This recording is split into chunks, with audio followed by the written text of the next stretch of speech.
semuanya, perkenalkan kami dari kelompok 6 akan mempresentasikan hasil diskusi kami dan izinkan kami memperkenalkan diri kami terlebih dahulu, dimulai dari saya. Perkenalkan, nama saya John Elvin Debaho dengan NIM 17 dari Fakultas Teknik, jurusan Teknik Pertambangan. Perkenalkan, nama saya Nathan Rubisa Putra dengan NIM 07 dari Fakultas Teknik, Prodi Teknik Sipil. Perkenalkan, nama saya Angelina Fitari Barikuti dengan NIM 1029 dari Fakultas Pertanian Agribisnis. Perkenalkan, nama saya Fernando Suprasonuso dengan NIM 79 dari Fakultas FIPA, Prodi Matematika. Perkenalkan, nama saya Syarul Munte dengan NIM 14 dari Fakultas Teknik, Prodi Teknik Pertambangan. Selamat datang.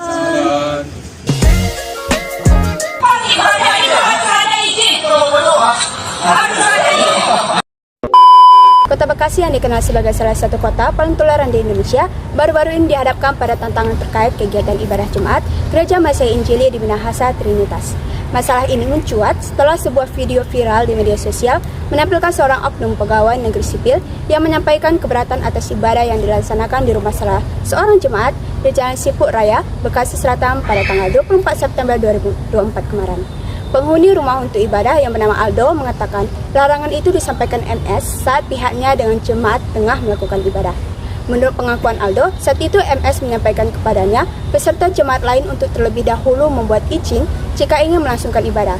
Namun Aldo dengan jemaat lainnya tidak terima, lantaran aktivitas yang dilakukan hanya ibadah biasa di rumah dan bukan agenda serupa gereja. Selain itu, Aldo menjelaskan jumlah jemaat yang hadir pun tidak sebanyak dengan ibadah di gereja dan jumlahnya hingga puluhan orang. Melainkan setiap dilakukan ibadah hanya berkisar 8 hingga sampai 10 orang. Tidak hanya itu, Aldo menuturkan sudah 2 bulan melangsungkan ibadah di kediamannya. Ayahnya Aldo bernama Joni sebelumnya sudah mengirimkan terlebih dahulu pemberitahuan ibadah kepada warga sekitar, RT dan RW, sehingga menurutnya tidak ada yang perlu dipertanyakan atau dijadikan hambatan untuk beribadah. Yang pertama, pemantauan dan verifikasi fakta oleh Kementerian Agama. Menanggapi viralnya video seorang PNS yang menyampaikan keberatan atas ibadah jemaat GMIM di Jalan Siput Raya, Bekasi Selatan, Kementerian Agama Kemenak RI bergerak cepat untuk melakukan pemantauan langsung di lapangan. Pembimbing masyarakat Kristen atau Pembimnas Kristen dari Kanwil Kemenak Provinsi Jawa Barat, Harapan Nainggolan, ditugaskan untuk meninjau lokasi dan memverifikasi kondisi sebenarnya. Yang kedua, dialog dengan pihak terkait. Kemenak memfasilitasi dialog antara pihak-pihak yang terlibat, termasuk jemaat GMIM Trinitas, perwakilan masyarakat sekitar, dan perwakilan dari aparat pemerintah. Dalam dialog ini, semua pihak diberikan kesempatan untuk menyampaikan pandangan mereka secara terbuka dan saling mendengarkan. Yang ketiga, mediasi untuk solusi damai. Melalui mediasi yang dilakukan, pihak-pihak terkait mencapai kesepakatan damai. Kegiatan ibadah GMIM Trinitas yang dilakukan di rumah salah seorang jemaat disepakati tidak akan terganggu, dan warga sekitar diminta untuk menghargai kegiatan tersebut. Yang keempat, pernyataan resmi di Kemenak.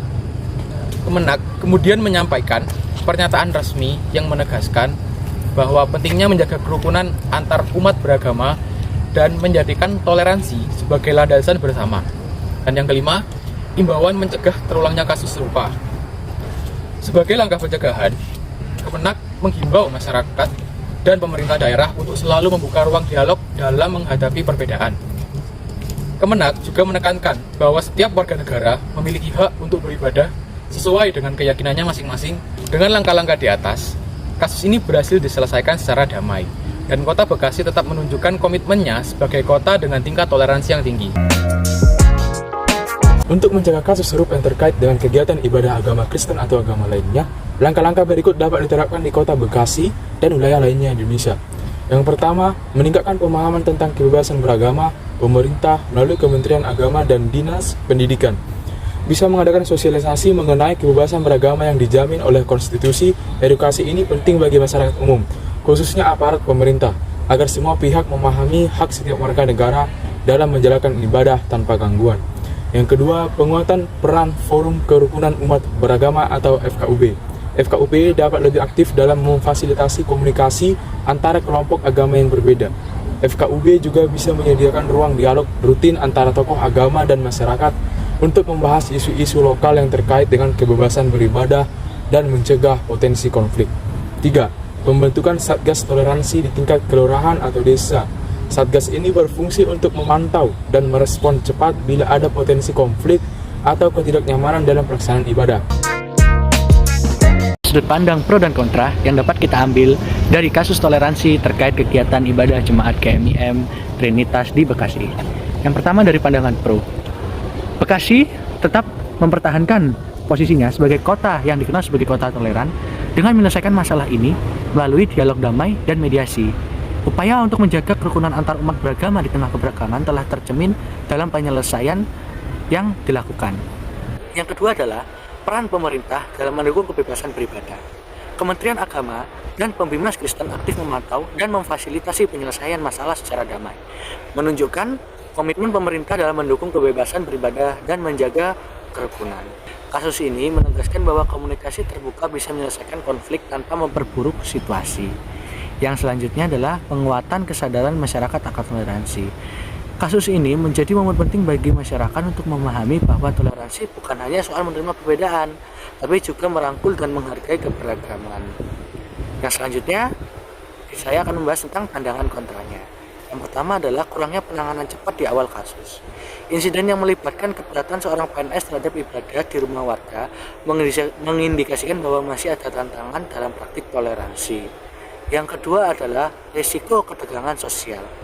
Meskipun dialog yang dilakukan telah menggapai hasil damai, beberapa pihak mungkin menganggap bahwa insiden ini menunjukkan potensi ketegangan sosial di masyarakat majemuk. Ada kekhawatiran bahwa jika tidak ada regulasi atau kebijakan yang lebih tegas, peristiwa tersebut bisa terjadi lagi. Yang selanjutnya adalah potensi kekurangan pemahaman di tingkat masyarakat. Munculnya keberatan dari seorang PNS menandakan bahwa masih ada pemahaman yang kurang mengenai kebebasan beragama di tingkat lokal. Cara menyikapi perbedaan dan konflik terutama yang berdasarkan kasih, pengampunan, dan kerendahan hati. Dalam Matius 18 ayat 15-17, Yesus mengajarkan pentingnya mendekati saudara yang bersalah secara pribadi, lalu bersama saksi jika perlu, dan terakhir melalui jemaat.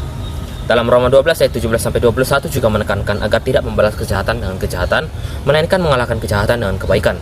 Sementara itu, Kolose 3 ayat 13-14 mengingatkan kita untuk saling mengampuni dan mengasihi, sebab kasih adalah pengikat kesatuan yang sempurna. Selain ajaran untuk berdamai, Alkitab juga mengajarkan kita untuk menyikapi perbedaan dengan hikmah dan kerendahan hati.